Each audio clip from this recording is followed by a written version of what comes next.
당신이라면 어떻게 하셨을까요? 파리 한복판에서 갑자기 연락이 끊긴 연인.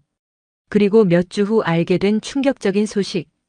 외국 땅에서 혼자 남겨진 23살 일본 여성에게 벌어진 이 상상도 못한 일이 전 세계를 발칵 뒤집혔습니다. 절망의 순간 그녀가 내린 놀라운 결정은 무엇이었을까요? 그리고 1년 후 일어난 기적 같은 우연은 또 어떤 일이었을까요? 한 통의 전화로 인생이 180도 바뀐 이 믿기 어려운 실화를 지금부터 공개합니다. 마지막 반전까지 절대 예상할 수 없을 거예요. 한국인의 따뜻한 마음이 만들어낸 이 감동 스토리. 끝까지 보시고 댓글로 여러분의 생각을 들려주세요. 과연 여러분이라면 어떤 선택을 하셨을까요? 구독과 좋아요, 알림 설정도 꼭 부탁드려요. 안녕하세요. 저는 사토 미유키입니다. 지금부터 제가 겪은 놀라운 이야기를 들려드리려 합니다. 23살이었던 그때를 생각하면 아직도 가슴이 두근거려요. 파리 소르본 대학교에서 미술사를 공부하던 시절이었는데 정말 매일이 외로웠습니다. 프랑스어는 서툴렀고 음식은 입에 맞지 않았어요. 매일 버티는 것만으로도 힘들었는데 그때 제 인생을 완전히 바꿔놓을 만남이 기다리고 있었거든요. 파리 생활을 시작한 지 6개월이 지났을 무렵이었어요. 처음엔 모든 게 신기하고 설레었는데 시간이 지나면서 점점 현실의 벽에 부딪혔습니다. 언어의 장벽은 생각보다 높았고 문화의 차이는 더 깊었어요. 교수님들의 빠른 프랑스어 강의를 따라가기도 벅찼고 같은 과 친구들과 깊은 대화를 나누기도 어려웠습니다. 그날은 한불 문화교류 행사가 있던 날이었습니다. 솔직히 별로 가고 싶지 않았어요. 어색한 분위기에서 억지로 웃으며 인사하는 게 부담스러웠거든요. 하지만 지도 교수님인 르블랑 교수님의 강권으로 마지못해 참석했습니다. 아마 제가 요즘 너무 우울해 보였나 봐요. 행사장에 도착해서 구석진 자리에 앉아 있는데 갑자기 누군가 제 앞에 다가왔어요. 키가 크고 환한 미소를 지은 한국 청년이었습니다. 불어는 저보다도 더 서툴렀지만 그 웃음만큼은 정말 따뜻했어요. 첫인상부터 뭔가 특별한 느낌이 들었습니다. 그는 저에게 일본어로 말을 걸었습니다. 파리에서 일본어를 듣는다는 게 얼마나 반가웠는지 몰라요. 자기소개를 하는데 이름이 이민수라고 하더군요. 경영학을 공부하러 왔다고 했어요. 저처럼 외국 생활이 힘들다며 서로의 어려움을 나누었습니다. 민수 씨는 정말 유쾌한 사람이었어요. 어설픈 프랑스어로 주문을 잘못해서 커피 대신 와인이 나왔던 이야기, 지하철에서 길을 잃고 반대 방향으로 1시간을 갔던 이야기 등을 들려주며 저를 웃게 만들었습니다. 오랜만에 이렇게 마음 놓고 웃어본 것 같았어요. 그날 이후로 자주 만나게 되었어요. 주말에는 루브르 박물관에 함께 가기도 하고 센 강변을 거닐기도 했습니다. 민수 씨는 제가 설명하는 미술작품 이야기를 정말 재미있어 했어요. 특히 인상파 화가들의 작품 앞에서는 눈을 반짝이며 질문을 쏟아냈습니다. 저 역시 그가 들려주는 한국 이야기에 푹 빠져들었어요. 가장 기억에 남는 건 몽마르트 언덕에서 함께 본 일몰이었어요. 파리 전체가 황금빛으로 물드는 그 순간 민수 씨가 저를 바라보며 말했습니다. 파리에 와서 가장 아름다운 건 미유키 씨를 만난 것이라고요. 그 진심 어린 말에 제 마음이 콩닥콩닥 뛰었습니다. 그때부터였을까요? 마음 한구석이 자꾸만 두근거리기 시작했어요. 민수 씨와 함께하는 시간이 하루하루 소중해졌습니다. 프랑스어 공부도 함께하고 서로의 고향 음식을 만들어 먹이기도 했어요. 민수 씨가 만든 김치찌개는 정말 맛있었는데 너무 매워서 우유를 벌컥벌컥 마셨던 기억이 나네요. 겨울이 지나고 봄이 오면서 우리 사이도 더욱 가까워졌습니다. 체리블라섬이 만발한 공원에서 산책하던 날 민수 씨가 제 손을 잡았어요. 그 따뜻한 온기가 아직도 생생합니다. 마치 꿈을 꾸는 것 같았어요. 하지만 행복한 시간 속에서도 불안한 마음이 있었어요. 언젠가는 각자의 나라로 돌아가야 한다는 생각 때문이었죠. 그런 걱정을 애써 밀어내며 매일매일을 소중히 보냈습니다. 그때는 몰랐어요. 앞으로 우리에게 어떤 시련이 기다리고 있을지. 파리에서의 봄이 깊어갈 무렵 도윤 씨와 저는 자연스럽게 연인이 되었습니다. 처음엔 서로 조심스러웠지만 시간이 지나면서 점점 더 가까워졌어요. 매일 오후 4시면 소르본 대학교 앞 작은 카페에서 만났습니다. 민수 씨는 항상 제가 좋아하는 카페오레를 미리 주문해서 기다리고 있었어요. 그런 세심한 배려가 참 고마웠습니다. 저 역시 그가 좋아하는 일본식 도시락을 만들어 가곤 했죠. 주말에는 파리 곳곳을 함께 다녔습니다. 노트르담 성당에서 촛불을 켜며 서로의 행복을 빌기도 하고 라틴 지구의 헌책방에서 오래된 미술 도록을 함께 구경하기도 했어요. 민수 씨는 제가 열정적으로 설명하는 모습을 바라보며 항상 환한 미소를 지었습니다. 가장 행복했던 건 그의 작은 원룸에서 함께 저녁을 해먹던 시간이었어요. 한국 라면에 일본식 계란말이를 넣어서 독특한 요리를 만들기도 하고 프랑스 빵으로 샌드위치를 만들어 먹기도 했습니다. 음식 맛보다도 함께하는 시간 자체가 달콤했어요. 여름이 되자 더욱 바빠졌습니다. 저는 논문 준비로 도서관에서 밤늦게까지 자료를 찾았고 민수 씨는 인턴십 때문에 일주일에 사흘은 회사에 나가야 했어요. 만나는 시간이 줄어들수록 서로가 더욱 소중해졌습니다. 그런데 행복한 날들 속에서도 불안한 그림자가 점점 짙어지고 있었어요. 민수 씨의 교환학생 기간이 끝나가고 있었거든요. 처음에는 아직 시간이 많이 남았다고 생각했는데 어느새 가을이 성큼 다가와 있었습니다. 9월 어느 날 민수 씨가 심각한 표정으로 저를 보며 말했어요. 12월에 한국으로 돌아가야 하고 곧바로 군대에 입대해야 한다고요. 2년 동안은 연락도 자유롭지 못할 거라고 했습니다. 그 순간 제 마음이 철렁 내려앉았어요. 우리는 서로 기다리겠다고 다짐했습니다. 편지도 쓰고 가끔씩이라도 전화를 하자고 약속했어요. 하지만 마음 한구석에서는 불안한 목소리가 자꾸만 속삭였습니다. 2년이라는 시간이 과연 견딜 수 있을 만큼 짧은 시간일까요? 민수 씨도 같은 걱정을 하고 있다는 걸 알 수 있었어요. 평소보다 더 자주 안아주고 더 오래 손을 잡고 있었거든요. 말로는 표현하지 않았지만 서로의 마음을 충분히 이해하고 있었습니다. 11월이 되자 이별 준비를 시작해야 했어요. 민수 씨는 제게 작은 목걸이를 선물했습니다. 하트 모양 펜던트 안에는 우리가 함께 찍은 사진이 들어 있었어요. 저는 그에게 손수 만든 스카프를 선물했습니다. 한국의 추운 겨울과 군대 생활에서 따뜻하게 해주길 바라는 마음을 담아서요. 12월 15일 드디어 이별의 날이 왔습니다. 12월 15일 샤를 드골 공항에서 민수 씨를 배웅하던 날을 잊을 수가 없어요. 출발 게이트 앞에서 서로를 꼭 안고 있었는데 시간이 멈췄으면 좋겠다는 생각만 들었습니다. 민수 씨는 제 귀에 속삭였어요. 꼭 기다려달라고 군대에서 돌아오면 다시 만나자고요.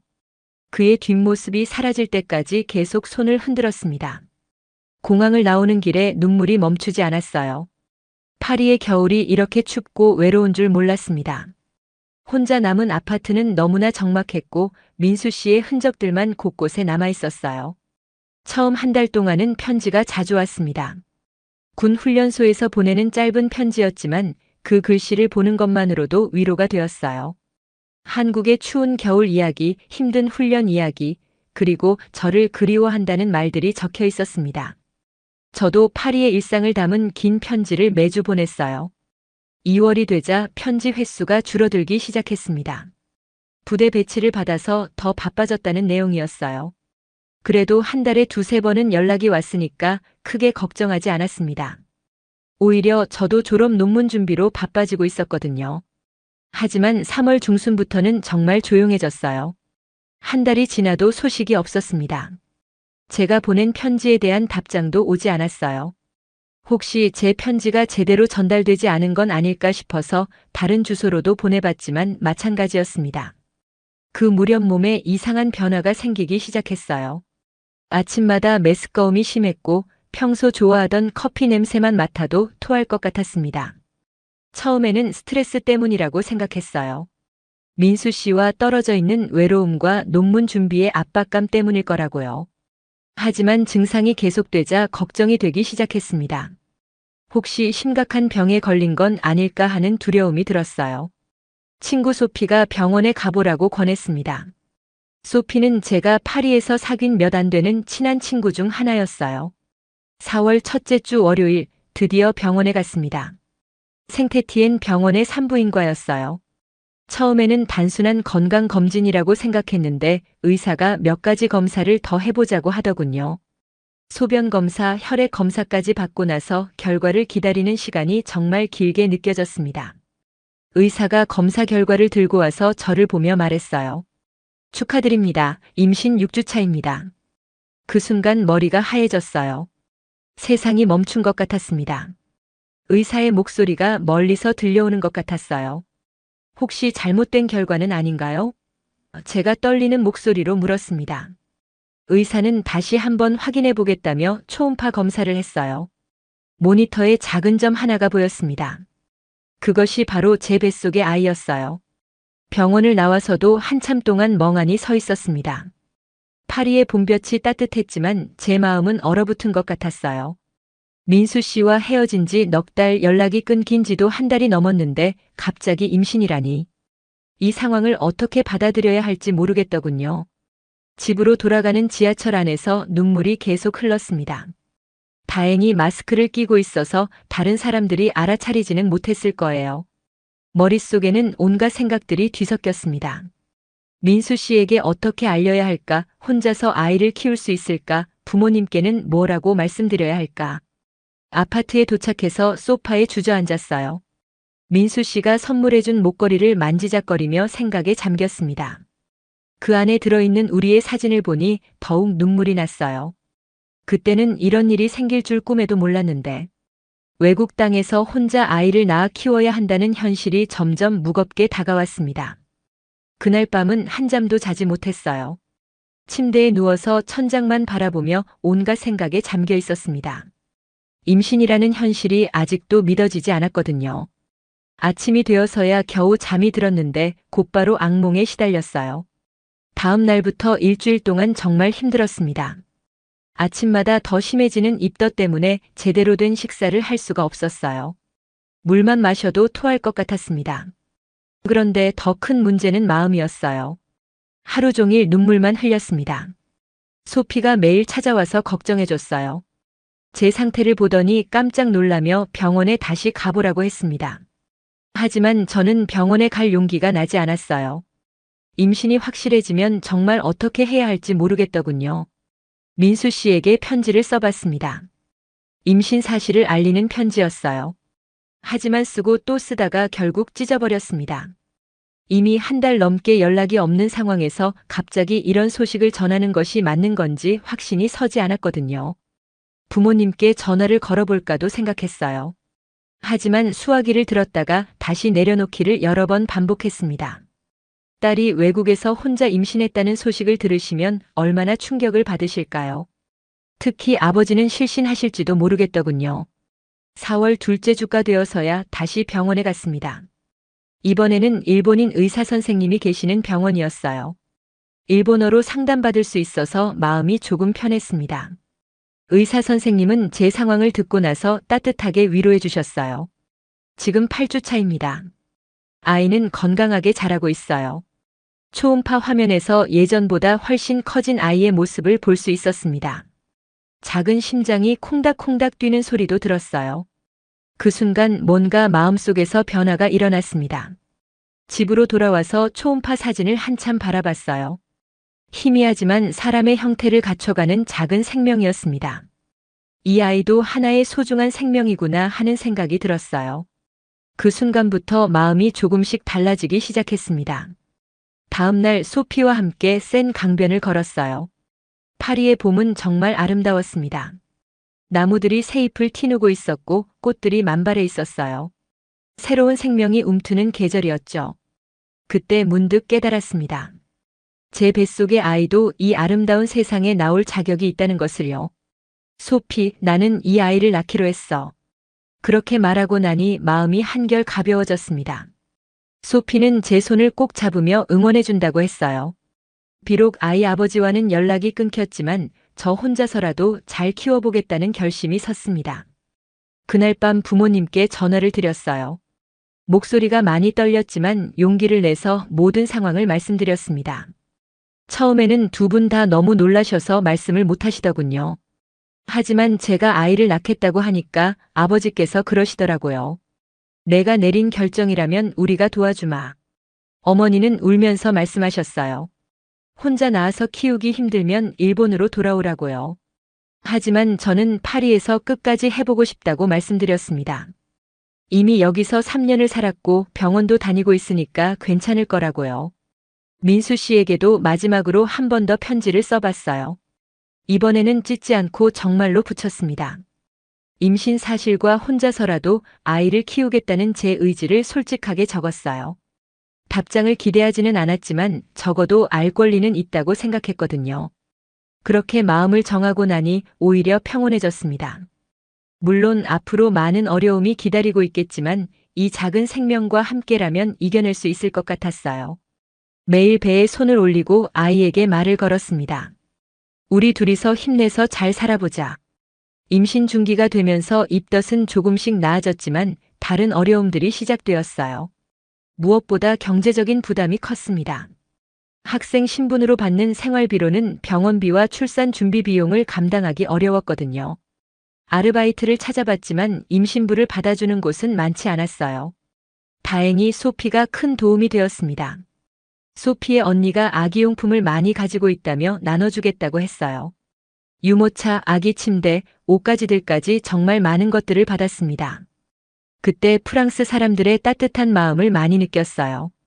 임신 5개월이 되었을 때 성별을 알 수 있었습니다. 아들이었어요. 초음파 화면에서 아들의 모습을 보니 눈물이 왈칙 쏟아졌습니다. 민수 씨를 닮은 얼굴일까 하는 생각이 들었어요. 그날부터 배에 대고 유토야 하며 이름을 불러주기 시작했습니다. 유토라는 이름에는 특별한 의미가 있었어요. 일본어로는 넓고 큰 꿈을 가진 아이라는 뜻이고 한국어로도 부르기 쉬운 이름이잖아요. 어느 나라에서든 사랑받을 수 있는 이름을 지어주고 싶었습니다. 임신 7개월쯤 되었을 때 민수 씨에게서 답장이 왔어요. 그런데 내용이 예상과 달랐습니다. 군대 생활이 힘들어서 편지를 못 썼다고 미안하다고 하면서도 지금 상황에서는 어떤 도움도 줄 수 없다고 했어요. 그리고 각자의 길을 가는 게 좋겠다는 말로 편지를 마무리했습니다. 처음에는 화가 났어요. 하지만 곧 이해가 되었습니다. 24살 청년에게 갑작스러운 아버지가 되라는 것은 너무 큰 부담이었겠죠. 오히려 솔직하게 말해줘서 고맙다는 생각이 들었어요. 이제 정말로 혼자라는 것이 확실해졌지만 마음의 준비는 이미 되어 있었습니다. 임신 9개월에 접어들면서 몸이 많이 무거워졌어요. 계단을 오르내리는 것도 힘들었고 밤에 자주 깼습니다. 유토가 밤에 더 활발하게 움직였거든요. 그래도 아이의 움직임을 느낄 때마다 신기하고 감사했어요. 12월 20일 새벽 드디어 진통이 시작되었습니다. 처음에는 배가 살짝 아픈 정도였는데 점점 강해지더군요. 소피에게 전화를 걸어서 병원으로 가겠다고 했어요. 소피는 곧바로 달려와서 저를 병원까지 데려다 주었습니다. 병원에 도착했을 때는 이미 진통 간격이 5분으로 줄어들어 있었어요. 의료진들이 서둘러 분만실로 안내해 주었습니다. 그때부터 정말 긴 시간이 시작되었어요. 진통이 이렇게 아픈 줄 몰랐습니다. 소피가 계속 옆에서 손을 잡아주며 응원해줬어요. 밤이 지나고 다음날 오전이 되어서야 마지막 단계에 들어갔습니다. 의사가 힘을 주라고 하는데 정말 온 힘을 다해야 했어요. 그 순간 민수 씨가 옆에 있었으면 얼마나 좋을까 하는 생각이 들었지만 이내 마음을 다잡았습니다. 12월 21일 오전 11시 40분 드디어 유토가 세상에 나왔어요. 응애 하는 첫 울음소리를 들은 순간 눈물이 왈칵 쏟아졌습니다. 간호사가 깨끗하게 닦아서 제품에 안겨준 유토는 정말 작고 소중했어요. 작디 작은 손가락 10개, 발가락 10개를 세어보며 모든 게 완벽하다는 것을 확인했습니다. 유토는 정말 민수 씨를 닮았어요. 특히 눈매가 똑같았습니다. 그 순간 원망스러웠던 마음도 모두 사라지고 감사한 마음만 남았어요. 유토야, 엄마가 잘 키워줄게. 우리 둘이서 힘내서 살아보자. 유토를 품에 안고 속삭였습니다. 비록 혼자였지만 이제 저에게는 세상에서 가장 소중한 존재가 생겼어요. 앞으로 어떤 어려움이 와도 이 아이만큼은 행복하게 키워보겠다고 다짐했습니다. 유토가 태어난 후 첫 달은 정말 힘들었어요. 신생아를 돌보는 것이 이렇게 어려운 일인 줄 몰랐습니다. 밤낮이 바뀐 생활에 몸도 마음도 지쳐갔어요. 이 시간에 울고 3시간 후에 또 울고 기저귀를 갈아주고 분유를 먹이는 일의 반복이었습니다. 소피가 자주 도와주러 왔지만 한계가 있었어요. 그녀도 학업이 바빴거든요. 혼자서 육아를 감당하는 것이 이렇게 벅찬 일인지 그때 처음 알았습니다. 가끔 새벽에 유토가 울 때면 같이 눈물을 흘리기도 했어요. 1월 둘째 주 날씨가 조금 따뜻해져서 유토를 데리고 처음 외출을 했습니다. 집 근처 작은 카페에 가려고 했는데 유모차를 끌고 가기가 쉽지 않더군요. 계단도 많고 문도 좁아서 혼자서는 정말 어려웠어요. 그때 한국인 부부가 도와주셨습니다. 남편분이 유모차를 들어주시고 부인분이 카페 문을 열어주셨어요. 정말 고마웠습니다. 카페 안에서 인사를 나누게 되었는데 두 분 다 정말 친절하셨어요. 부인분인 김지연 씨가 유토를 보고 정말 예쁘다며 감탄하셨어요. 남편분인 박성호 씨는 아이 아버지는 어디 있냐고 물으셔서 솔직하게 상황을 말씀드렸습니다. 두 분 다 놀라시면서도 저를 따뜻하게 위로해 주셨어요. 이야기를 나누다 보니 정말 놀라운 우연이었어요. 박성호 씨가 소르본 대학교 경영학과 출신이라고 하시는 거예요. 혹시나 해서 민수 씨 이야기를 꺼냈더니 두 분이 깜짝 놀라시더군요. 민수가 후배라고 작년에 교환학생으로 왔을 때 종종 만났다고 하셨어요. 더 놀라운 건 박성호 씨가 민수 씨의 가족과도 안다는 것이었어요. 민수 씨 아버지와 대학 동창이라고 하시더군요. 세상이 참 좁다는 생각이 들었습니다. 그때는 단순히 신기한 우연이라고만 생각했어요. 며칠 후 김지연 씨가 집으로 찾아오셨어요. 아기용품도 가져오시고 육아 조언도 많이 해주셨습니다. 특히 분유 타는 법과 기저귀 가는 요령을 알려주셔서 정말 도움이 되었어요. 유토도 지연 씨를 무척 좋아하는 것 같았습니다. 2월 어느 날 지연 씨가 심각한 표정으로 저를 찾아오셨어요. 남편분과 상의해서 한국에 있는 민수 씨 가족에게 연락을 해봤다고 하시더군요. 처음에는 깜짝 놀랐지만 아이의 존재를 알 권리가 있다고 생각했다고 하셨어요. 미유키 씨, 민수 어머니께서 전화하고 싶어 하세요. 그 말을 듣는 순간 가슴이 콩닥콩닥 뛰었습니다. 한편으로는 기대되었지만 다른 한편으로는 두렵기도 했어요. 민수 씨 어머니가 저와 유토를 어떻게 받아들일지 모르겠더군요. 2월 11일 저녁 8시 지연 씨 집에서 한국으로 국제 전화를 걸었습니다. 수화기 너머로 들려오는 목소리는 따뜻하고 부드러웠어요. 안녕하세요. 저는 민수 어머니 이순자입니다. 그 순간 눈물이 왈칵 쏟아졌어요. 민수 어머니는 제 상황을 다 들으시고 나서 미안하다고 하셨어요. 아들이 연락을 제대로 못한 것도 혼자 아이를 낳고 키우느라 고생한 것도 모두 죄송하다고 하시더군요. 그리고 손자를 보고 싶다고 가능하다면 한국으로 오라고 하셨습니다. 우리 유토 목소리도 들려주세요. 어머니가 그러시길래 유토를 안고 전화기 가까이 갔어요. 유토가 옹알이를 하는 소리를 들으신 어머니는 울음을 터뜨리셨습니다. 우리 손자구나, 정말 우리 손자구나 하시며 계속 우셨어요. 그날 밤 정말 많은 것이 바뀌었습니다. 더 이상 혼자가 아니라는 생각이 들었어요. 멀리 한국에 유토를 사랑해 주실 할머니가 계시다는 것만으로도 마음이 든든해졌습니다. 비록 복잡한 상황이지만 이것도 인연이라는 생각이 들었어요. 다음 날부터 민수 어머니와 자주 통화를 하게 되었습니다. 육아 조언도 해주시고 유토의 성장 과정도 궁금해 하셨어요. 점점 한국으로 가고 싶다는 마음이 생겼습니다. 민수 어머니와 통화를 거듭할수록 한국행에 대한 마음이 확고해졌어요. 어머니는 매번 전화할 때마다 한국으로 오라고 하셨습니다. 아들이 군대에서 나오면 제대로 된 가족이 되어보자고 그때까지는 시부모가 유토를 돌봐주겠다고 하셨어요. 처음에는 망설였습니다. 파리에서 3년 넘게 살았던 제가 갑자기 한국으로 가서 적응할 수 있을까 하는 걱정이 있었거든요. 언어도 아직 서툴고 문화도 많이 다르잖아요. 하지만 유토를 위해서는 가족이 함께 사는 게 좋겠다는 생각이 들었어요. 3월 초 드디어 결정을 내렸습니다. 학업은 일단 휴학하고 한국으로 가기로 했어요. 소피는 아쉬워했지만 제 결정을 존중해준다고 했습니다. 언젠가 다시 파리로 돌아올 수도 있으니까 연락을 계속하자고 약속했어요. 짐을 정리하는 것도 쉽지 않았습니다. 3년 동안 모은 물건들이 정말 많았거든요. 특히 민수 씨와의 추억이 담긴 물건들을 보면 복잡한 마음이 들었어요. 결국 가장 소중한 것들만 골라서 2개의 큰 가방에 담았습니다. 유토와 함께하는 첫 해외여행이기도 했어요. 생후 3개월 된 아기를 데리고 13시간 비행하는 것이 걱정되었지만 다행히 유토는 비행기에서 잘 잤습니다. 승무원들도 많이 도와주셔서 무사히 도착할 수 있었어요. 3월 15일 오후 2시 인천국제공항에 도착했습니다. 입국장 문을 나서는 순간 떨렸어요. 제 이름이 적힌 피켓을 들고 서 계신 분들이 보였습니다. 민수 아버지와 어머니셨어요. 사진으로만 보던 분들을 실제로 만나니 정말 신기했습니다.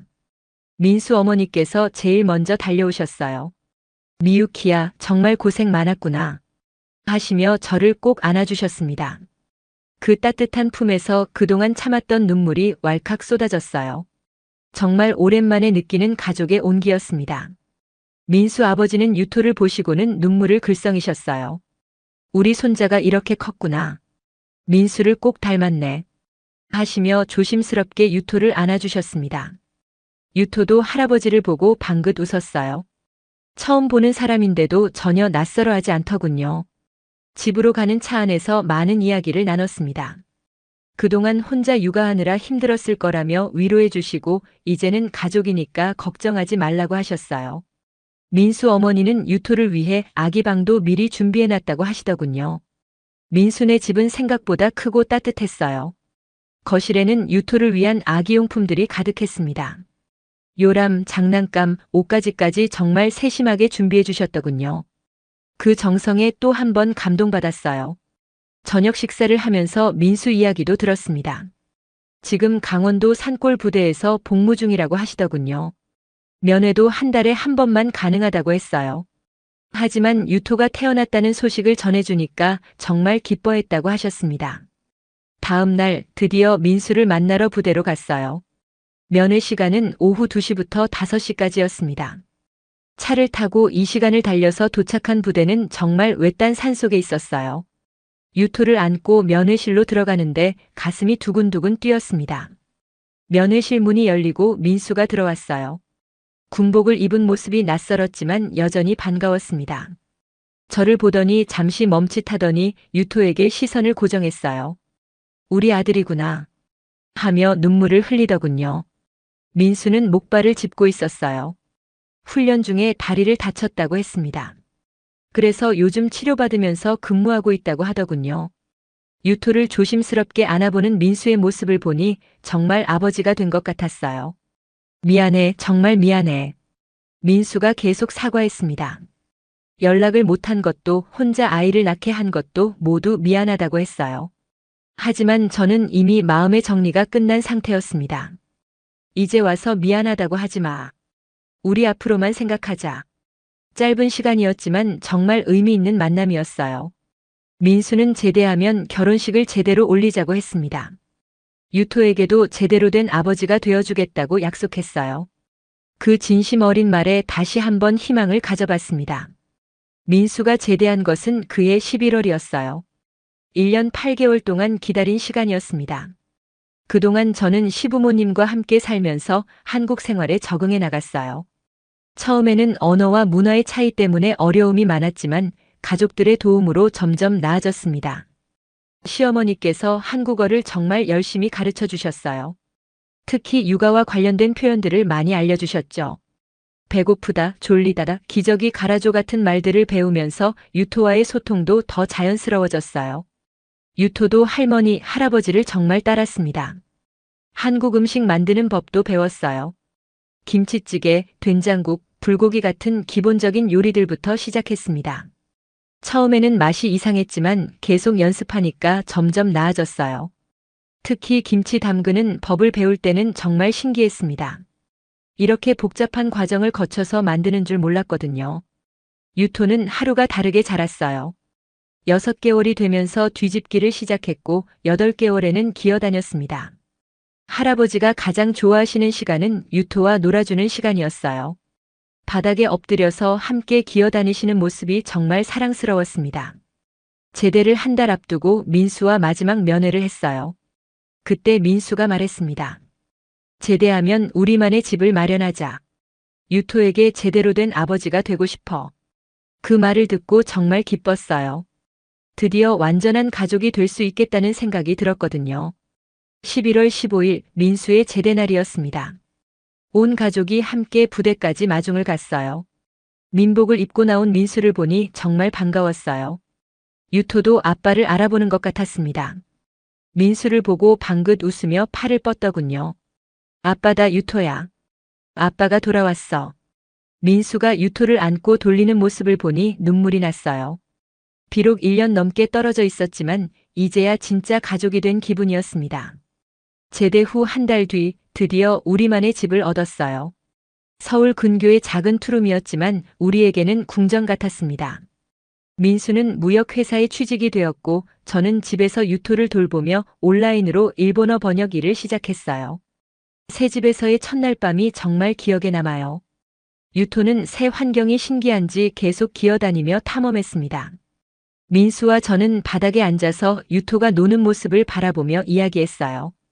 그동안의 어려웠던 시간들, 그리고 앞으로의 계획들에 대해서요. 정말 힘들었지? 민수가 제 손을 잡으며 물었어요. 힘들었지만 후회하지 않아. 유토가 있어서 견딜 수 있었어. 제가 그렇게 대답하니까 민수가 저를 꼭 안아주더군요. 그 순간 정말 모든 고생이 보상받는 기분이었어요. 다음 해봄 우리는 조촐한 결혼식을 올렸습니다. 파리에서 소피도 와줬고 민수의 친구들도 많이 참석해줬어요. 유토는 그날 특별히 예쁜 옷을 입고 링보이 역할을 했습니다. 비록 걸을 줄은 몰랐지만 할아버지가 안고 단상까지 올라갔어요. 결혼식에서 민수가 한 말이 아직도 기억나요. 미유키와 유토 두 사람이 제 인생에 와줘서 정말 감사합니다. 앞으로 평생 행복하게 해드릴게요. 그 진심 어린 말에 하객들도 모두 울었어요. 2년 후에는 둘째가 태어났어요. 이번에는 딸이었습니다. 사쿠라라고 이름을 지었어요. 유토는 동생을 정말 사랑했습니다. 기저귀 갈 때도 도와주고 우유병도 가져다 주려고 노력했어요. 지금 우리 가족은 정말 행복합니다. 유토는 이제 5살이 되어서 한국어와 일본어를 모두 유창하게 해요. 사쿠라도 3살이 되어서 오빠를 따라다니며 제잘제잘 이야기합니다. 민수는 회사에서 승진도 하고 저는 번역 일을 계속하면서 가정과 일을 병행하고 있어요. 돌이켜보면 정말 파란만장한 시간들이었어요. 파리에서의 만남, 헤어짐, 혼자서 겪은 임신과 출산, 그리고 한국에서의 새로운 시작까지. 때로는 힘들어서 포기하고 싶었지만 결국 이 모든 과정이 지금의 행복을 만들어준 것 같아요. 지난주에는 가족 모두 파리 여행을 다녀왔어요. 유토와 사쿠라에게 엄마가 살았던 곳을 보여주고 싶었거든요.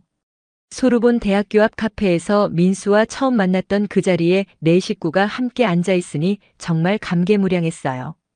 인생이 이렇게 아름답게 변할 수 있다니 그때는 상상도 못했습니다. 정말 놀라운 이야기였죠? 파리에서 시작된 작은 인연이 이렇게 아름다운 가족 이야기로 완성될 줄 누가 알았겠어요. 미유키 씨가 혼자서 아이를 키우며 절망적인 상황에 있을 때 한국인 특유의 따뜻한 마음과 가족을 소중히 여기는 문화가 그녀를 구원해 주었습니다. 민수의 부모님이 보여준 무조건적인 사랑과 포용력, 그리고 가족이라면 끝까지 책임지려는 한국인의 정신이 얼마나 아름다운지 새삼 느끼게 되네요. 지금 이 순간에도 전 세계 어딘가에서 한국인의 따뜻한 마음이 누군가의 인생을 바꾸고 있을 거예요. 우리나라의 이런 아름다운 문화와 정신이 계속 이어져 나가길 바라면서 여러분도 주변의 어려운 이웃들에게 따뜻한 손길을 내밀어 보시는 건 어떨까요? 오늘 이야기가 감동적이었다면 구독과 좋아요로 응원해 주시고 알림 설정도 꼭 눌러주세요.